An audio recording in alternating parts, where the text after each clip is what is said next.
Oke, nah kita masuk ke session 1, saudara, session 1. Nah, setiap kali kita melakukan sesuatu yang penting sekali adalah, ya karena ini seperti saudara tahu, Kingdom Power and Authority. Nah, sebetulnya mungkin judulnya cukup Power and Authority saja, atau Believers Authority, atau otoritas orang percaya. Tapi kenapa di situ ada kingdomnya? Nanti kita akan tahu kenapa. Nah, ini selalu penting.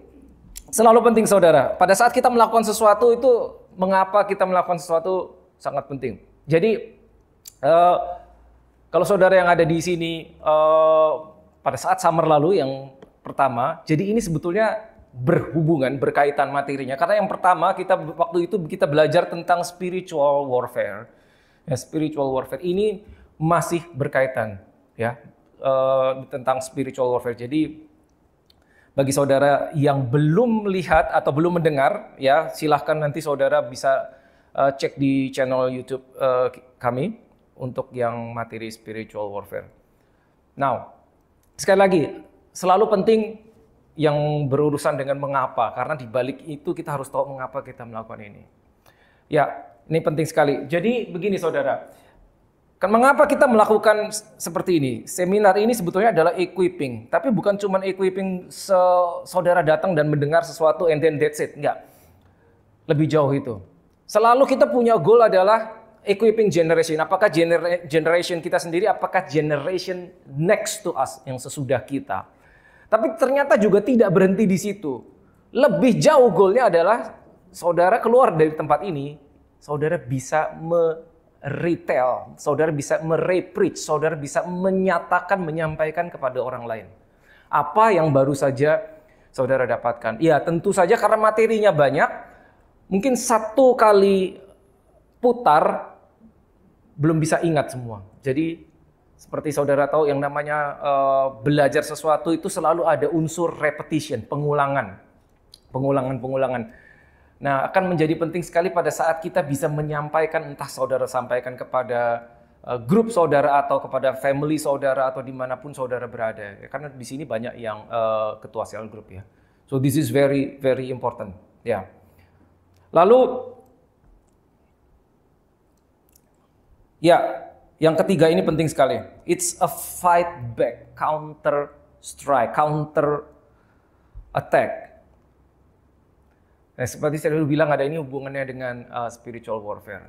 Karena spiritual warfare tetap berjalan, kita sadar atau enggak, musuh di sekeliling kita, mereka tidak pernah break. Bayangkan saudara, dalam seminggu ada berapa jam? Ada yang tahu nggak? 24 kali 7. 168? 168. 168 jam musuh kita tidak pernah berhenti. By the way, saudara tahu ya musuh kita siapa ya? 1 Peter 5:8 ya. 1 Petrus 5 ayat 8 dikatakan adalah waspadalah, be vigilant, ya, be aware, your enemy siapa? Si iblis, the devil. Dia terus berkeliling, berjalan keliling seperti singa mencari orang yang bisa ditelannya.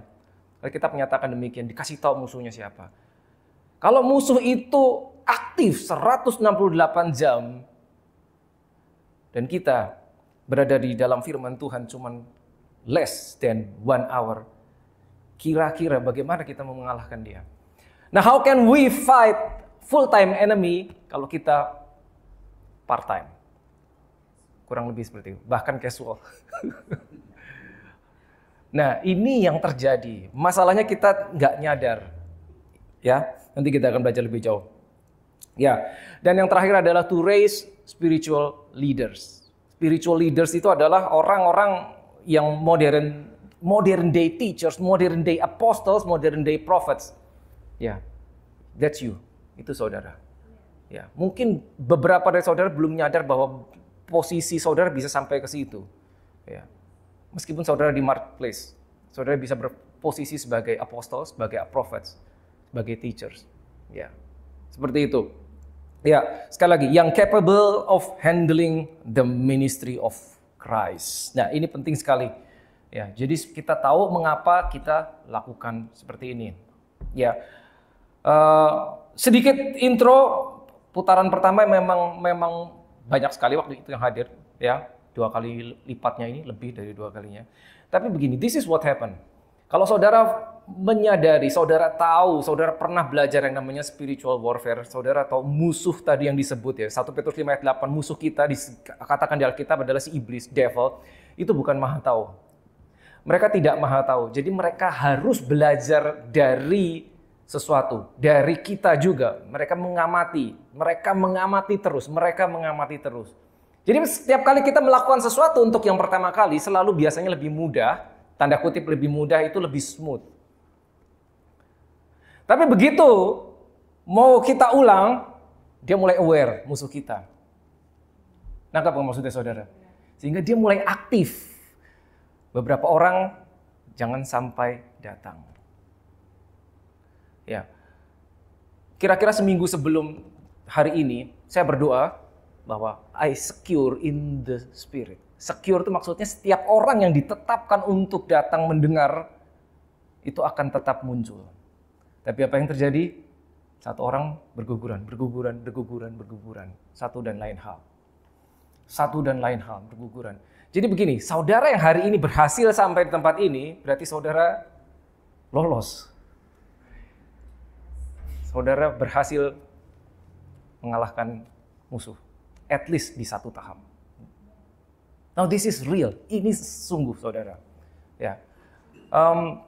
Saya nggak ada waktu untuk sharing. Jadi bahkan serangan attack-nya sebelum hari H itu saya mengalami so real. It was so real. Bukan cuma di dalam kehidupan siang, malam, mimpi. Wah, pokoknya udah banyak sekali. Jadi begini, intinya begini. Setiap kali kita mau melakukan sesuatu untuk Tuhan, ya, if that is godly thing, jika itu sesuatu yang benar-benar kita lakukan untuk Tuhan, musuh tidak akan tinggal diam. Salah satu tandanya adalah itu, saudara. Ya. Seberapa besar perlawanan yang kita terima, seberapa besar attack-nya in the spirit, itu seringkali menunjukkan seberapa besar dampak yang bisa kita buat. Seperti itu. Saya selalu mengingatkan bahwa musuh kita memang jahat. The enemy is evil, but they are not stupid. Please remember that. They are not stupid. Mereka tahu, mereka punya skill, mereka mengamati. Jadi, please be aware. Oke, sekali lagi karena materinya banyak, jadi nanti PDF-nya saya akan sampaikan kepada saudara, PDF-nya. Ya, jadi kalau nanti tidak ada yang tidak terbahas, terpaksa saya skip karena waktu, tapi saudara akan menerima PDF-nya full. Jadi saudara bisa lihat, belajar sendiri di PDF-nya. Ya, sehingga kalau nanti later on ada pertanyaan lain, ya sesudah session ini bisa saudara WhatsApp saya atau email saya. Nah, ini yang terjadi hari ini, common condition yang sedang terjadi. Ya, kita berangkat dari sini dulu. Sekali lagi ini session 1. Session 1 selalu pendahuluan. Nah, banyak orang Kristen ada defenseless and powerless. Meskipun mereka sering pergi ke gereja.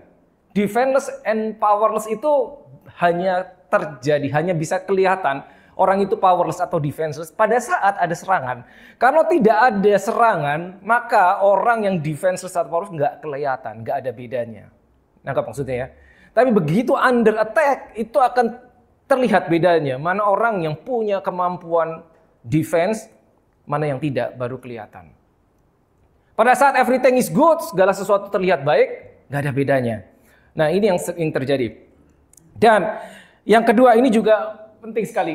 Sayangnya banyak orang Kristen, terutama modern Kristen saat ini, hanya mempunyai knowledge, pengetahuan, pokoknya saya selamat, cukup. That is not enough. Itu tidak cukup, saudara. Tidak cukup. Tidak cukup. Kita tahu grace is amazing. Kasih karunia Tuhan itu luar biasa. But when you are opposing your enemy, makanya itu saya tulis di situ kan. Saudara ingat ceritanya pada saat Yesus dicobai di padang gurun, dia berhadapan sama iblis langsung. Pada saat dicobai iblis, Yesus tidak mengconfess, my Father loves me. Tuhan mengasihiku. No, dia counterbalance, counter attack. Nah, apa maksudnya saudara? Jadi kalau pengetahuan kita baru sampai I am safe, saya selamat, pokoknya saya punya tiket ke surga, kita nggak bisa ngelawan musuh kita. Nangkap maksudnya saudara? Pada saat kita berhadapan, nah, ingat spiritual warfare selalu dua hal at least. defense dan attack. Ya, kadang defense pun nggak cukup gitu loh. Jadi confessing God is good itu memang bagus, itu penting. Tapi pada saat kita berhadapan sama musuh kita, ada hal lain yang harus kita lakukan. Kita harus ambil firman, taruh di mulut, lepaskan. Karena confessing itu ke dalam, bukan untuk attack. Beda sama declaration, beda sama decree. Ya, ini bedanya. Nah, saudara bisa cek mungkin grup saudara atau family saudara, terutama anak-anak muda. To be honest, mostly mereka baru sampai saya selamat. Udah, bersyukur, kasih karunia Tuhan. That's good, but that's not enough. Sayangnya itu tidak cukup, saudara. Dan banyak kita tahu tentang istilah kingdom. Ya, kata itu kingdom of God, tapi tidak tahu apa artinya kingdom of God. Maksudnya apa? Apa? Significance-nya apa? Jadi kita harus tahu, saudara. Dan orang-orang percaya, ya, orang-orang Kristen tidak menyadari ya siapa posisi mereka di dalam Kristus Yesus. Ya, kita adalah imam dan raja. Nanti kita akan masuk situ. Imam dan raja. This is crucial. Mengetahui bahwa kita imam dan raja. Saya rasanya harus ngebut. Ya, ya. Dan banyak orang Kristen yang belum pernah di-equip di dalam spiritual warfare. Dan yang ini, berikutnya, penting sekali. Banyak orang Kristen berpikir bahwa setiap orang sama. Ternyata tidak sama, saudara. Tidak sama. In terms of salvation, setiap orang sama. Karena darah Yesus yang sama menyucikan, menguduskan setiap kita semua. But in terms of the kingdom, tidak sama. Ada rankingnya. Ada rankingnya. It's in the Bible. Saudara lihat di Alkitab. Yesus punya murid ada 70, ada yang 12. Dari 12 dia pilih yang 3 lagi, Petrus, Yakobus, Yohanes. Itu menunjukkan bahwa mereka nggak sama levelnya. Ya, oke. Dan ignorance, ya, karena logical thinking. Pada saat kita bicara lebih dalam, apalagi tentang kingdom of God, tentang spiritual warfare and power and authority, kita harus keluar dari pola pikir yang logis seringkali. Ya, karena banyak hal yang tanda kutip tidak masuk akal. Kita tidak bisa memahami hal-hal spiritual dengan akal pikiran natural. Oke. Apa urusannya dengan saya? Kan gini kan? Does it have anything to do with me? Saya bukan seorang, mungkin kita bisa berpikir saya bukan seorang pelayan yang di gereja, atau I'm not a pastor, I'm not a minister whatsoever. Saya hanya orang yang bekerja di marketplace. Adakah urusannya dengan saya? Yes, definitely. Tadi seperti kita katakan, karena kita memiliki musuh yang terus mengincar, yang terus mengamati, dan mereka tidak pernah berhenti. So this is very important. Ya. Dan mengapa kita harus tahu tentang kingdom? Because God is king. Your God is king. Seringkali kita cuma punya pemahaman pada saat kita membangun relationship dengan Tuhan kita, cuma kita punya satu doang pemahaman, that God is the Father. Itu tuh yang paling umum. Kita sering kali lupa, bahkan kita nggak tahu bahwa selain Father, He is also King. Makanya kita perlu tahu, kita perlu belajar. Dan pada saat kita mau membangun hubungan dengan Raja, a King, we must know the system of the kingdom. Karena di dalam kingdom itu ada yang namanya protokol. Ya, ada namanya protokol. Itu tetap berlaku. Dan lompat yang terakhir, the more knowledgeable you are, the more dangerous you are. The more dangerous you are. Kita bicara ranking, kita bicara reputasi saudara akan tanda kutip semakin berbahaya bagi musuh. Gitu. Ya, this is just the beginning. Mari kita lihat dulu 2 Korintus 2 ayat 11. Ya, 2 Korintus 2 ayat 11 bahasa Indonesia. Supaya iblis jangan beroleh keuntungan atas kita, sebab apa saudara? Kita tahu apa maksudnya. Nah bayangkan saudara, kita ternyata harus tahu strategi musuh, strategi iblis. Alkitab sendiri mengatakan, supaya apa? Supaya dia tidak mengambil keuntungan atas kita. Di dalam warfare, ya, mengetahui strategi musuh itu penting sekali. Tujuannya satu, untuk mengalahkan. Untuk bisa satu langkah lebih jauh dibandingkan musuh. Gitu. Jadi understanding your enemy itu penting. Bukan untuk glorify your enemy, no. Tapi supaya tahu di mana kita harus bergerak, bagaimana kita harus menahan kekuatan dan seperti itu dan seterusnya dan seterusnya. Ya, Alkitab sendiri mengatakan ya, karena kita tahu apa maksudnya. Oke, lanjut. Keep going. Nah, ini dia. Relate and dominate, commune and control. Maksudnya apa? Relate and dominate, commune and control. Kalau saudara, pada saat kita bicara tentang kingdom, ada satu ayat yang akan selalu muncul, yaitu Kejadian 1 ayat 26. Genesis 1:26. Genesis 1:26. Genesis 1:26. Saudara ingat terus bahwa di situ saat Tuhan sendiri menciptakan manusia dan berkata memberikan dominion. Ya, silakan saudara buka sendiri, saya tidak bawa ayatnya. Kejadian 1:26. Dominion itu berarti kuasa kepada manusia. Saat manusia diciptakan sesuai serupa dan gambaran penciptanya, lalu diberikan kuasa untuk menguasai seluruh ciptaan, seluruh bumi. Itulah momen di mana sebetulnya konsep kingdom, kingship itu diberikan kepada manusia. Ya, tapi kita tahu ceritanya Adam kehilangan itu semua. Now, ada 3 ayat crucial, 1 Peter 2:9 dan Revelation 1:6 dan Revelation 5:10 yang berkata menjelaskan bahwa posisi kita itu imam dan raja. Saya harus start dari sini. Karena sampai ke belakang kita harus ingat ini terus. Ya, saya bawa semuanya bahasa Inggris. 1 Peter 2:9. You are chosen generation, a royal priesthood. Royal priesthood. Royal itu bicara sesuatu tentang kerajaan. Priesthood, imam dan raja. A holy nation, a peculiar people, ya. That you should show forth the praise of him who had called you out of darkness into his marvelous light. Itu satu. 1 Peter 2:9. Lalu Revelation 1:6. And have made us kings and priests to his God and Father. To him be glory and dominion forever and amen. Dan satu lagi, Revelation 5:10, and have made us kings and priests to our God, and we shall reign on this earth. On the earth. Dari 3 ayat ini kita tahu persis bahwa posisi kita adalah imam dan raja. Nanti kita akan masuk lebih dalam, terutama di session 3 dan 4, apa itu imam, apa itu raja. I guarantee it will blow your mind. Something that you have never heard. Pada saat saudara tahu saudara itu imam, pada saat saudara tahu saudara itu raja, you are king, you are a priest, dan apa yang bisa saudara lakukan dan efeknya apa, it's amazing. It's amazing. Tapi dari 3 ayat ini, apa hubungannya relate and dominate, commune and control? Commune and control, relate and dominate. Relate and dominate. Ya, diciptakan sebagai imam dan raja. Ada tugas imam, ada tugas raja. Raja itu adalah mendominasi, rule. Makanya ada kata dominate. Relate ke atas, dominate itu horizontal, ya. Lalu commune and control. Control itu horizontal, commune itu ke atas. Seorang imam begini toh. Seorang raja begini. Ya, nangkap ya, 2 hal yang berbeda. Raja memerintah, imam mewakili.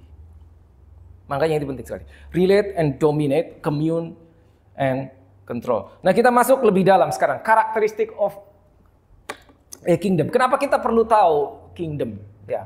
Sekali lagi, salah satu kesulitannya adalah tidak satu pun dari kita pernah hidup di dalam lingkup kerajaan. Betul kan? Karena negeri ini bukan kerajaan. Kalau saudara lama tinggal di Indonesia, Indonesia juga bukan kerajaan, republik. Jadi mengetahui konsep kingdom sulit, saudara. Sulit. Padahal kita berhubungan sama King of Kings.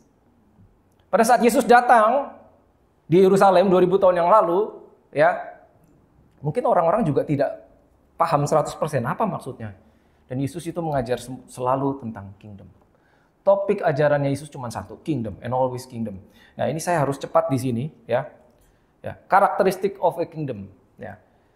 Ini kita perlu tahu kenapa, karena ini akan terbawa terus. Pada saat kita dealing dengan King of Kings, ini yang kepakai, saudara. Ini yang harus ada di mindset kita. Ya.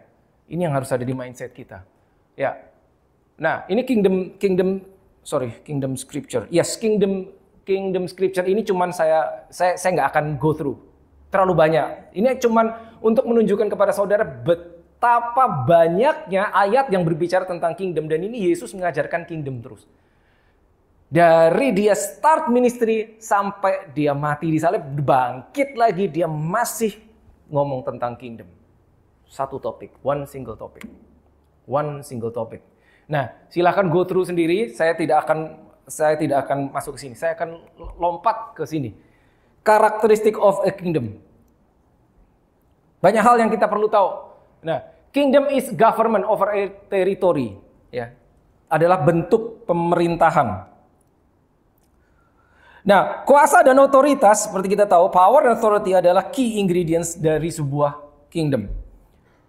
Lanjut dulu ya. Nomor 3 penting sekali. Apapun yang raja katakan, whatever the king says becomes a law. Jadi apapun yang Tuhan katakan, kalau kita tahu dia adalah raja, itu akan menjadi hukum. Tidak bisa ditawar. Jadi begitu kita temukan satu ada di sini, ayat ini perkataan the king, ini nggak bisa ditawar, saudara. Suka nggak suka, harus seperti itu, ya. Dan kuasa seorang raja itu absolut, tidak bisa ada amandemen, nggak bisa.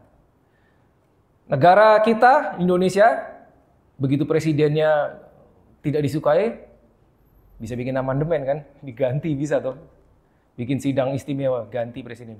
Kerajaan nggak ada cerita, tidak ada pemilu di dalam kerajaan. Kings not voted into power, nggak pernah ada, dan kuasanya selamanya. Mutlak dan seumur hidup. Jadi gimana kalau rajanya jahat? Ya udah, sengsara rakyatnya. Cuma itu. Ya. Kalau saudara baca di Alkitab, terutama saudara baca kitab Raja-Raja, 1 Tawarik, 2 Tawarik, saudara akan paham. Ya. Di situ banyak sekali cerita tentang kingdom, raja-raja di Israel, raja Yehuda. Nah, a king's power is by birthright. Birthright, dari lahir itu dia sudah punya kuasa. Makanya Alkitab mencatat bahwa Yesus lahir sudah raja. Dia bukan lahir sebagai bayi nanti gede jadi raja. No. Alkitab mencatat pada saat dia lahir ya di Bethlehem, dikatakan hari ini lahirlah raja. Masih kecil udah raja. Karena dari lahir itu birthright-nya itu dia raja, ya. Jadi kita tahu he is a king. Nah, yang terakhir ini penting. The king owns everything in his kingdom, including the land, natural resources, even the people. Kenapa ini penting? Sehingga kita tahu kita berhubungan, dealing sama the King of Kings, kita tahu kita miliknya dia. Kalau kita nggak paham ini, akan beda ceritanya, saudara. Ya, ini penting sekali. Ya, Mazmur 24 ayat 1 kalau saudara buka, ya, itu bunyinya, all the earth, the heavens is the Lord and the earth is the Lord and all the fullness thereof. Seluruh bumi itu milik dia dan seluruh isinya. Bumi milik dia dan seluruh isinya. Mazmur 24 ayat 1. Ini masih ada lanjutannya, saudara. Yes. Nah, ini dia. Ini penting sekali. This is amazing. This is one of my favorite actually.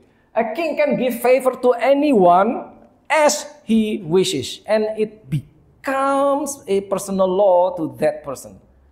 Seorang raja bisa memberikan apapun kepada siapapun. Dan apa yang diberikan raja itu akan menjadi personal law. Dia pada saat mau memberikan sesuatu kepada kita, dia tidak perlu buka undang-undang dulu. Oke, sebentar ya, bertentangan nggak ya? Nggak perlu, dia tinggal ngomong. Begitu dia ngomong sama saudara, dan dia memberikan something, itu menjadi personal law, menjadi favor buat saudara.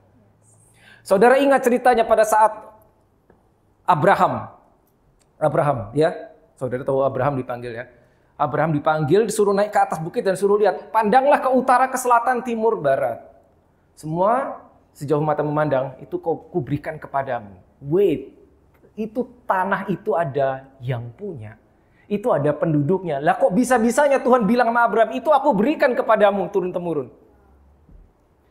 Itu ada yang punya. Makanya kita tahu ini. Ya, raja itu bisa ngambil apapun dari siapapun, dipindahin kemanapun, terserah dia, mutlak. Kita nggak bisa protes, saudara, tidak bisa protes, mutlak, favor, itu yang namanya favor. Dia nggak perlu buka, tadi saya bilang dia nggak perlu buka undang-undang dulu, nggak perlu. Presiden nggak bisa begitu. Presiden yang bisa melakukan sesuatu yang tidak bertentangan dengan undang-undang. Kalau raja semaunya dia. Nah, understanding ini penting sekali. Pada saat kita mengalami sesuatu, kita dealing dengan King of Kings, maka kita tahu apa yang kita bawa di hadapan dia itu bisa melampaui apa yang telah ditetapkan manusia sebagai batasan. Itu bedanya, ya. Nah, every kingdom will exercise its power and authority internally dan externally. Maksudnya apa? Internally dan externally. Internally, power itu diperlukan untuk mengatur kerajaannya. Externally, power itu diperlukan untuk menahan serangan dari luar. Minimal 2 itu. Jadi, power itu dalam sebuah kingdom itu penting sekali. Ke dalam dipraktekkan, keluar juga dipraktekkan. Ya. One of the characteristics of a kingdom is advancement, memperluas. Salah satu karakter dari kerajaan selalu berusaha memperluas kerajaannya. Sehingga sering terjadi yang namanya perang. Karena memperluas, oh ternyata ada yang punya. Kan gitu toh. Sampai sekarang masih terjadi kan? Lihat itu di Timur Tengah. Bener kan? Ya kan? Mau memperluas, tapi ada yang punya, lalu sengketa. Sengketa diselesaikan secara damai tidak bisa, akhirnya perang. Makanya spiritual warfare. Ya, jadi di alam di bawah gini, di bawah kolong langit ini, ya sebetulnya tidak ada teritori yang tidak ada yang punya. I'm talking about spiritual. Setiap teritori itu sudah diklaim. Saudara pindah kota, saudara kan tidak tahu di kota itu ada apa di baliknya. What kind of spirit yang melayang-layang di atas kota itu, you don't know that. Saudara pindah dari Sydney ke Melbourne, ke Brisbane. Saudara masuk teritori yang sudah tanda kutip ada yang punya. But you don't know that. Karena nggak kelihatan. Gitu. Apa yang ada di situ itu berpotensi mempengaruhi siapapun orang yang masuk ke dalamnya. Meskipun dia orang percaya. Oh yes.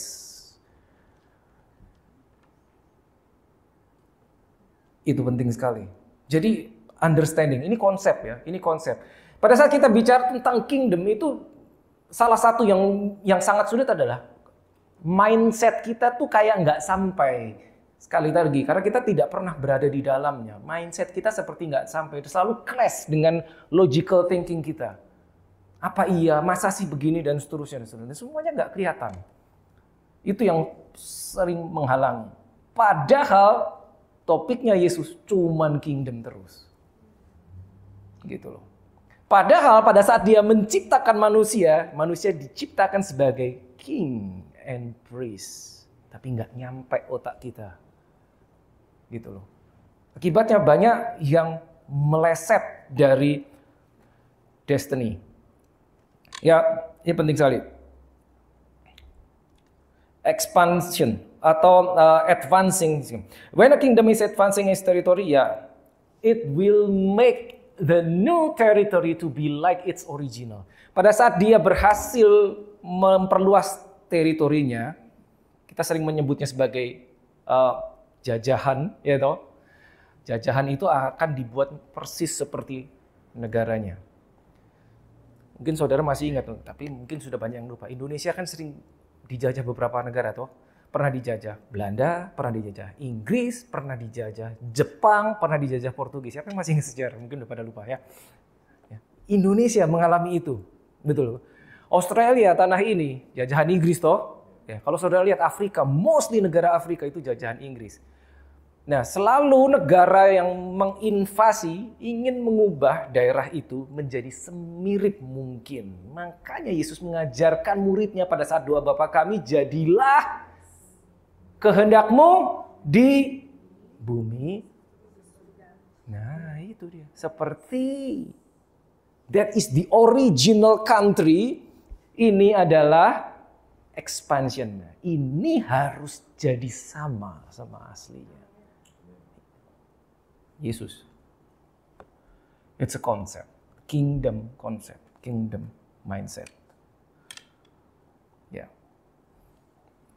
Kita sering nggak paham, sayangnya. Ya. Lanjut ya.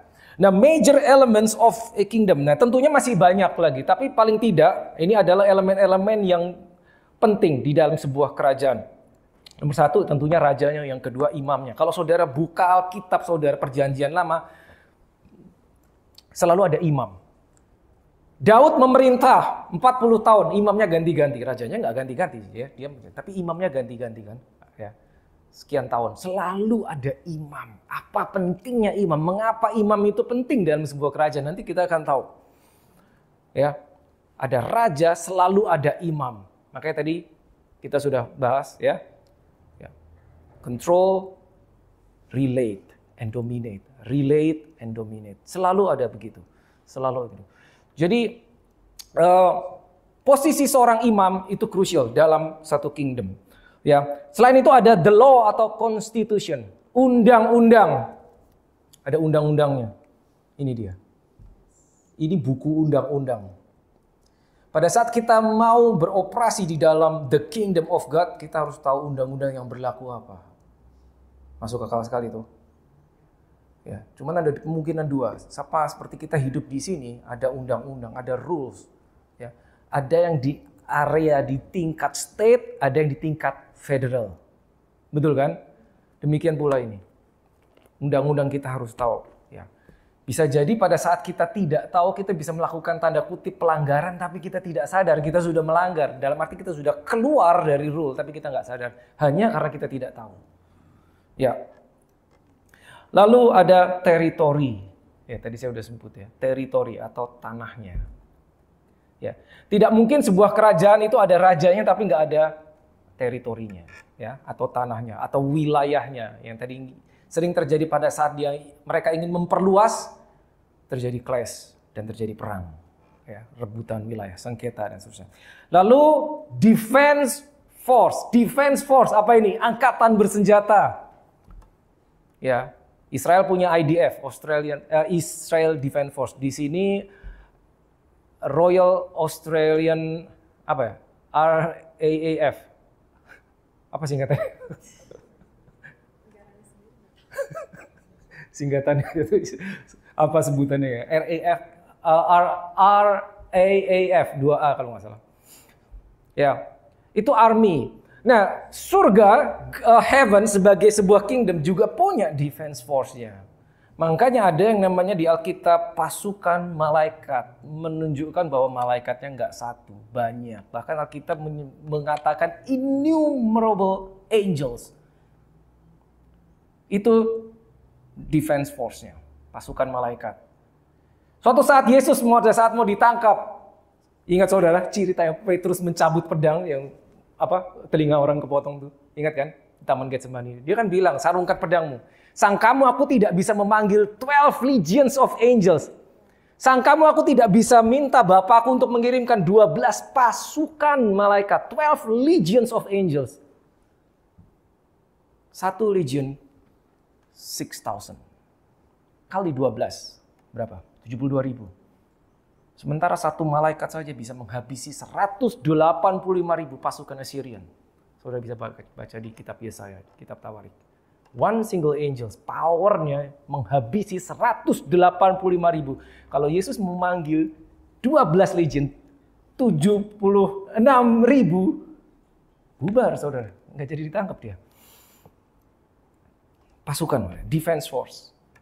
This is real. This is real. Tidak terlihat. Dan the people, rakyatnya. The people, rakyatnya. Setiap kerajaan, raja bertanggung jawab terhadap rakyatnya. Ya, kesejahteraan rakyatnya itu tanggung jawab rajanya. Demikian pula the kingdom of heaven. Makanya Alkitab mengatakan kewarganegaraanmu adalah di surga, bukan di sini ternyata. Bukan di sini. Di sini kita adalah perwakilannya surga. Makanya Alkitab mengatakan, you are ambassadors. Ambassadors, perwakilan surga. Ditempatkan di teritori yang namanya bumi. Gitu loh. Tapi kita bukan warga bumi. Sampai kapanpun kita tidak bisa menjadi warga di sini. Seorang ambasador tidak bisa menjadi warga negara di negara di mana dia ditempatkan. Betapapun mungkin dia menyukai negara tersebut, dia tidak bisa pindah ke warga negara. Nggak bisa. Nggak bisa. Tidak bisa. Dan seorang ambasador, seorang perwakilan, dia harus tahu persis apa undang-undang negaranya. Dan seorang ambasador atau perwakilan dia ditempatkan di teritori tertentu di negara lain dengan satu tujuan, saudara. Apa itu? Impact atau influence. Supaya negara tersebut mempunyai pengaruh di negara tersebut. Indonesia punya ambasador di Australia, demikian pula Australia punya ambasador, ditempatkan, station in that nation, ya, supaya memiliki pengaruh. Dimanapun saudara di marketplace, mengapa tadi saya bilang it has something to do with you, karena saudara harus punya influence. Menginfluence, mempengaruhi dengan apa? Dengan ini, saudara. Gitu. Makanya this is system. This is a system. Understanding the kingdom system is crucial. Penting sekali. Ya, kalau kita tidak tahu, ini yang terjadi. Something that is not functioning as intended by the Creator will not reach its maximum capacity. Kalau kita jadi orang Kristen, tapi kita tidak paham hal-hal seperti ini, akan ada hal-hal tertentu yang dari desain awalnya itu akan meleset karena kita tidak tahu bagaimana itu beroperasinya. Sehingga fungsinya akan bisa seperti dipaksakan. Mikrofon ini berfungsi, diciptakan untuk memperkeras, to amplify my voice, to amplify human's voice. Tapi ini bisa juga buat senjata. Ya toh? Bisa. Ya, pada saat ini dilemparkan, ya betul toh, ini akan jadi senjata. Tapi fungsinya diciptakan bukan sebagai senjata. Ini untuk memperkeras suara. Bisa sebagai senjata, bisa, tapi dipaksakan. Betul kan? Dipaksakan. Demikian pula kita, kalau kita tidak tahu tujuannya kenapa manusia diciptakan, kenapa Tuhan menciptakan manusia, fungsinya seperti apa, maka kita menjalani hidup kita meleset dari original plan. Sebetulnya kita menjalani kehidupan yang dipaksakan meskipun kita tidak menyadarinya. Itu yang terjadi, saudara. Ya, lanjut ya. Understanding power dan authority. Ya, tadi sekilas tentang kingdom karena kita punya tema kingdom, power and authority. Nah, power and authority itu kan tadi sudah kita bahas adalah dua hal yang penting sekali di dalam sebuah kingdom karena kingdom selalu exercise power ke dalam dan keluar. Ya. Tapi power dan authority itu tidak 100% sama, ya. Nah, beberapa hal yang perlu kita pahami. Setiap orang memerlukan power dan authority. Ya, kalau saudara, saya lihat di seri mungkin 2 minggu, 3 minggu lalu ya. Saya sharing tentang power. Meskipun kita kerja di marketplace, bukan tidak berhubungan dengan ministry, you need power. Every greatness, setiap greatness yang saudara lihat itu ada power behind. Every darkness yang saudara lihat itu ada power di balik-baliknya. Cuman kita nggak tahu. Jadi we need power. Everyone needs. But not everyone realizes.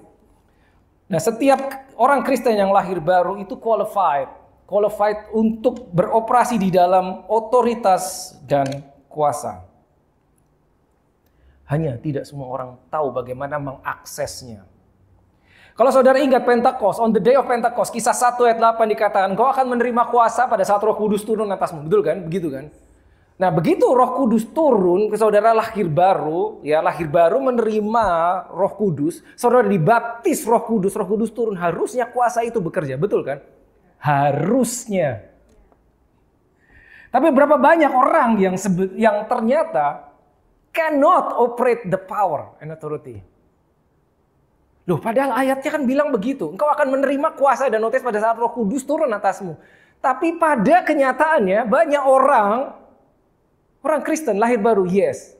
Tapi mereka tidak tahu bagaimana beroperasi di dalam kuasa dan otoritas. Enggak semua orang tahu bagaimana mengaksesnya. Ingat, in the kingdom everything is about protokol. Ngerti yang maksudnya protokol? Pada saat kita mau ketemu, gini aja deh, contoh. Pada saat saudara diundang dinner misalkan sama Perdana Menteri atau Presiden. Perdana Menteri ya di sini. Ada protokolnya toh. Dari mulai dress code-nya harus pakaiannya seperti apa. Pada saat jam sekian mulai ditulis jam sekian sudah harus hadir, Perdana Menterinya belum muncul. Tapi kita harus datang duluan toh. Kita harus datang duluan, jam sekian pintu ditutup, itu protokol. Nanti habis itu berdiri menunggu di mana jalannya bagaimana, itu protokol, ada yang mengatur. Ya, semuanya kok kelihatan resmi. Demikian, memang demikian. Jadi pada saat kita bicara kingdom selalu penuh dengan protokol, dan not everyone can handle it. Not everyone can handle it. Setiap orang qualified bisa, tapi tidak semua orang tahu, punya akses bagaimana mengaksesnya, dan belum tentu orang bisa menghandle-nya. Power selalu berurusan dengan anointing. Ya, saudara pernah tahu, anointing itu selalu bobot. The glory of God yang turun pada saat anointing itu turun, itu mengandung bobot. Karena the glory itu bahasa aslinya doksa atau kabot, artinya weightiness, ada bobotnya. Dan dia tidak akan turun random, dia tidak akan mendarat random. Dia perlu kontainer yang pas. Kalau kontainernya nggak pas, dia tidak akan mendarat di situ. Makanya Alkitab mengajarkan kita apa? Anggur baru tidak bisa dituang ke kantung yang lama. Karena apa? Rusak toh, dua-duanya terbuang. Gitu. Itu menghandle power. Tidak semua orang bisa. Sesuatu yang punya bobot itu harus disangga oleh struktur yang masif, yang kuat. Kalau enggak, kolaps.